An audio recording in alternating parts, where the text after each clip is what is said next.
السلام عليكم. معاكم محمد عثمان. النهاردة ان شاء الله هنتعلم شوية اساسيات في برنامج ادوبي اوديشن. هو برنامج نستخدمه عشان نعمل المؤثرات او نركب الصوت على الصورة في اي فيديو. برنامج جميل جدا وبيستخدمه معظم الشركات والناس المتخصصين. اول ما تفتح الادوبي اوديشن هيطلع لك الشكل ده. هنا الفيديو، هنا الفايلات، وهنا الاديتور اللي انت ممكن تشتغل او يعني تعمل اديت في الصوت بيه. ممكن طبعا الاماكن بتاعه الفيديو والكلام دوت بتبقى ممكن تبقى متغيره، يعني ممكن تفتحه تلاقي الفيديو ده تحت، فانت بترتبه على حسب ما انت تحب. يعني هو سهل جدا، لو شلته كده حطيته كده ينزل لتحت، لو حطيته فوق فالموضوع لطيف. يعني حبينا مثلا ان احنا نجيب فيديو ونحط عليه صوتنا. طيب ازاي نعمل الكلام دوت في الادوبي اديشن؟ اولا الادوبي اديشن بيشتغل على الصوت اكتر ما بيشتغل على الفيديو. يعني مش في ممكن تشتغل على الصوت ان انت توطي او تعلي او تقص او ايا كان الموضوع، بس الفيديو بيتساب زي ما هو. تمام. فانت عشان تخليه يشتغل على الصوت بتاع الفيديو والفيديو قدامك شغال، فانت لازم تعمل حاجة اسمها المالتي تراك. المالتي تراك لما بتدوس هنا كده فبيخليك ان انت تشغل فيديو ومعاه ايه الصوت اللي انت يعني هتعمل له اديت او هتظبطه على حسب الفيديو اللي انت شغال عليه. طيب اول ما بتدوس عليها بيطلع لك حاجه زي دي كده اللي هو مالتي تراك سيشن. السيشن نيم انت هنا بتسميه مثلا، لو سميناه untitled session 14 وتدوس اوكي ايا كان الاسم، يعني هيطلع لك حاجه زي كده تراك 1 تراك 2 تراك 3 على حسب يعني انت وصلت لكام تراك.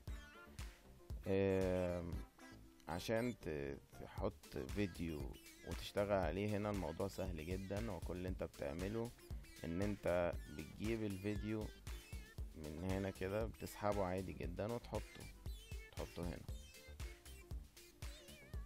هنا ممكن يطلع لك مثلا الويندو ده يقول لك the sample rate of the interested file كذا كذا. المهم يعني هو قصده ان هو مش مطابق للمواصفات اللي هو بيشتغل عليها فهو هيغير فيها، فانت عادي يعني بتقول له اوكي، محصلش حاجه. Hey, it's me, KO! Meet my greatest great friend, Greatocles! Radicles!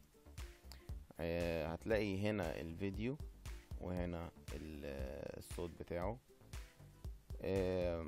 او عايز اقول حاجه، اوقات لما بتجيب فيديو الديفينيشن بتاعه عالي قوي، يعني مثلا لو جبته 720 اتش دي او اعلى، بتلاقي ان الفيديو هنا بيقطع او مش بيشتغل كويس قوي.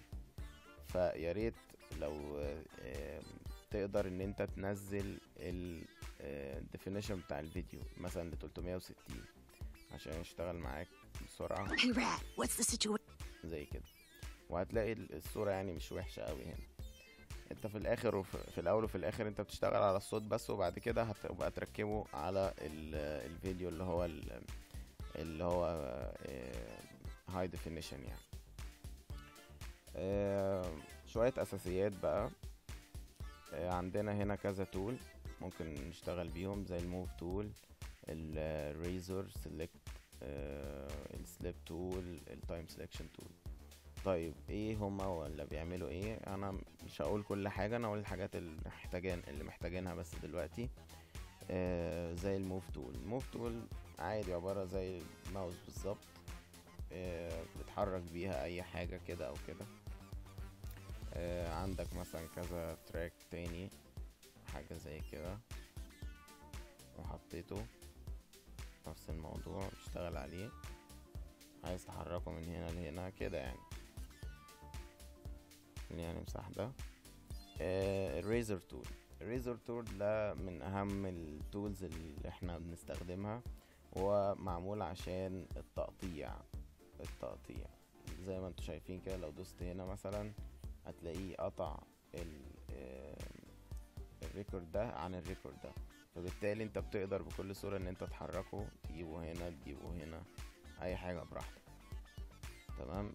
طيب لو انا غلطت مثلا وعايز ارجع اللي انا عملته تاني، يعني قطعت غصب عني وعايز ارجع الريكورد دوت الزقه في ده تاني، فكل اللي بتعمله كنترول زد، فبيرجع زي ما هو كان زي ما هو مكان يعني.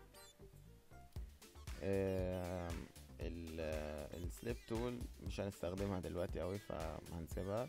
التايم سelection تول برضو يعني مش هنستخدمها كتير، بس هي عبارة عن مثلا ان انت بتعمل selection على منطقة معينة وعايز البرنامج يفضل يشغلها كذا مرة عشان تسمعها، او حاجة انت يعني عايز تدقق فيها، فبتعمل كده، بتعلم على المكان اللي انت عايز تشتغل عليه، فليكن مثلا من هنا لهنا، ولو عايز تكرره كذا مرة فبتدوس لوب. خلينا نصغرها اكتر شوية عشان ما اقعدش كتير.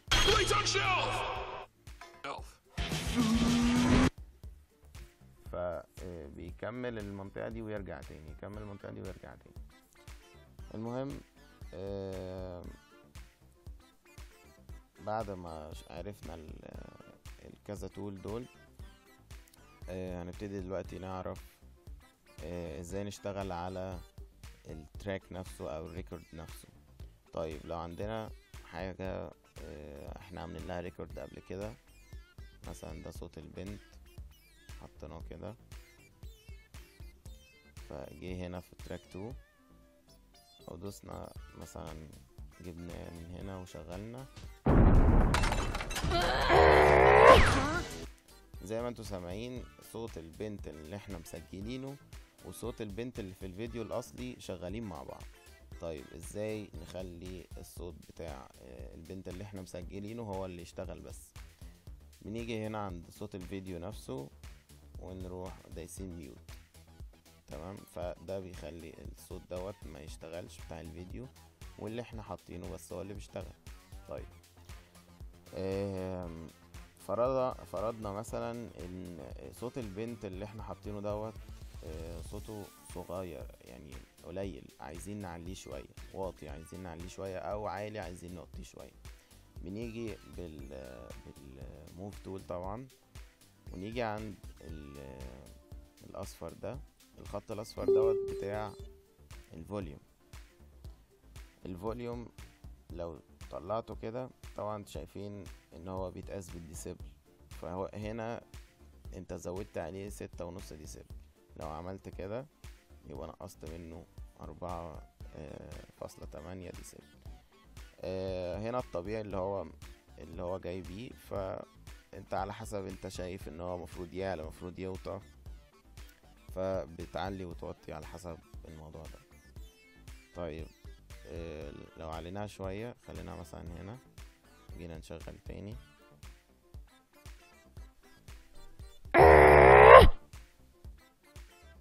وطينا مثلا كده،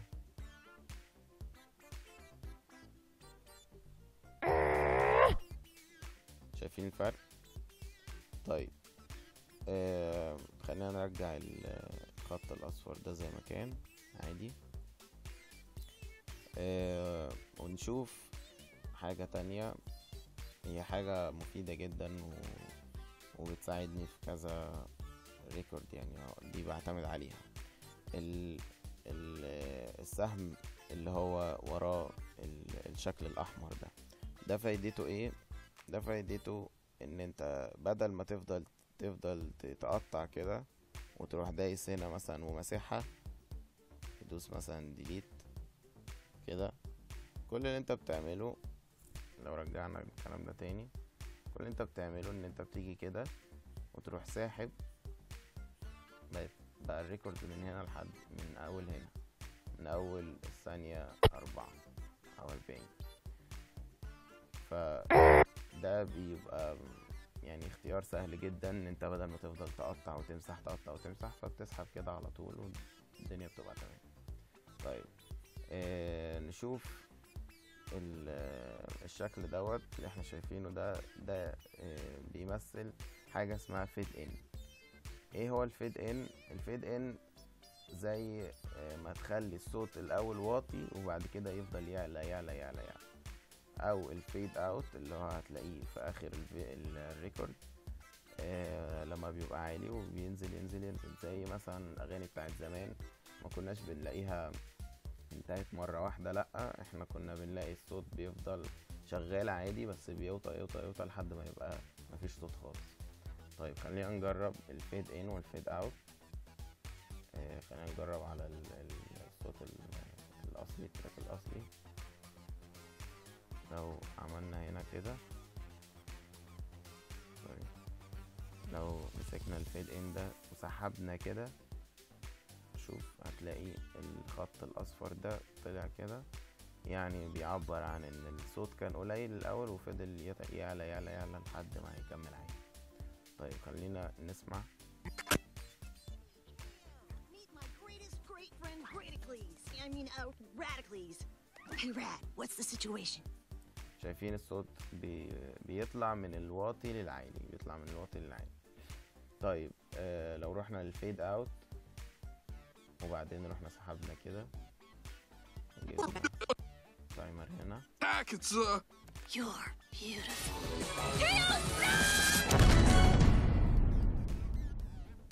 For more OKKO, check out the free game on your mobile. تمام. هو بيساعد في كذا حاجة عامة. لو مثلا الكاميرا مش على الشخصية اللي بتتكلم وبعدين الكاميرا بتيجي عليه، فلما الكاميرا بتبقى مش جاية على الشخصية اللي بتتكلم بيبقى صوت الشخصية دوت قليل، فبدل ما تقطع وتخلي الصوت مثلا، لو قطعنا كده، خلينا نرجع ده بس الأول.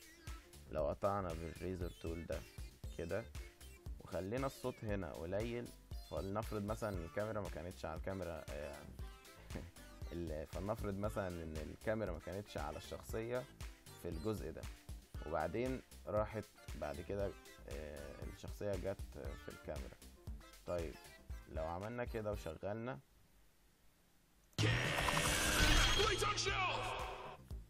How do you even? هنلاقي الصوت يعني كان الأول قليل وبعدين عالي مرة واحدة. طيب نعالج الموضوع ده ازاي؟ بالفيد ان بقى، بالفيد ان، فهتلاقيه هو عالي لوحده وبالراحة وفي منتهى الانسيابية، لان لما بتخلي الصوت يعلى مرة واحدة دوت يعني بيعمل شوية توتر كده مع المشاهد. فخلينا نرجع كل حاجة زي ما كانت.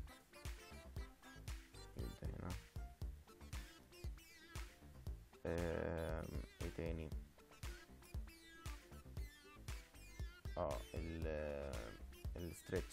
الاسترتش برضو من الحاجات المهمة جدا.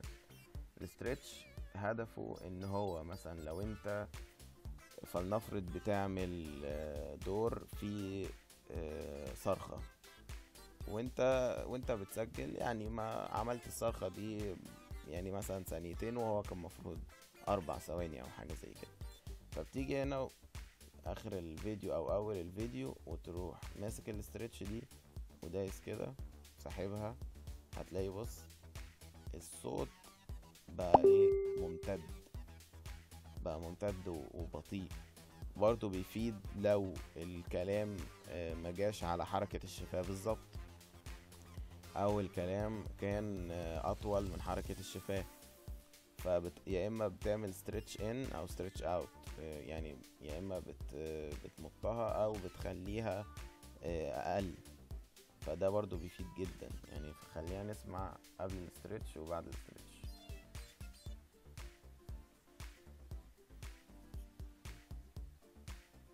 سوري انا عملت ميوت. نعمل كده.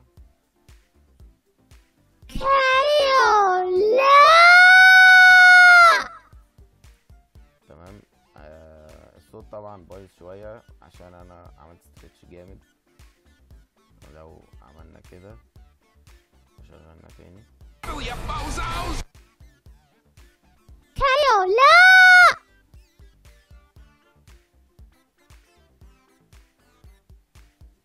كايو لا.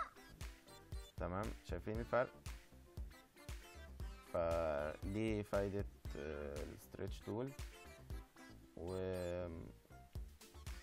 كده اقدر اقول لكم او دي بعض البدايات لسه في البرنامج دوت. البرنامج محتاج شوية تدريب وشوية سكيلز عشان تقدر ان انت تظبط كل حاجة بالظبط. وانا تحت امركم في اي سؤال. اي حد عايز يسأل اي سؤال يسيبه في كومنت تحت وانا هرد عليه ان شاء الله.